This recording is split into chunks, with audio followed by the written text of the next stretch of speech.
माझ्या कवितेचे शीर्षक आहे दयावंत संत बसवअण्णा. बसवअण्णाच होते दयावंत, कीर्तिवंत, ज्ञानवंत, साऱ्या विश्वामध्ये दिसतात कसे शोभिवंत. कूडल संगम देवाचे ते एकमेव होते निष्ठावंत. बसवअण्णाच आहेत साऱ्या जगात प्रसिद्ध.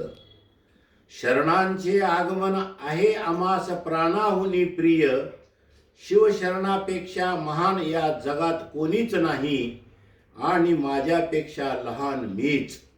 अशी महान विचारधारा असणारे एकमेव संत म्हणजे जगज्योती महात्मा बसवेश्वर हे होत. संत बसवअण्णा हे बुद्धी प्रामाण्यवादी चिकित्सक वृत्तीचे, माणसातच देव शोधणारे होते.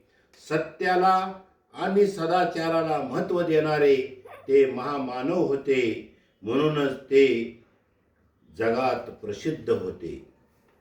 भारतातील पहिल्या लोकशाही संसदेचा पाया बसवअण्णांनीच बसव कल्याण येथे 770 शरणाचे माध्यमातून प्रथम रचिला. आजची संसद ही त्याचे मूर्त स्वरूप होय. बसवअण्णाचे वचन साहित्य झाले जगात महान. म्हणूनच पंतप्रधान मोदीजी यांच्या हस्ते लंडन येथे झाले बसवअण्णाच्या पुतळ्याचे भव्य अनावरण.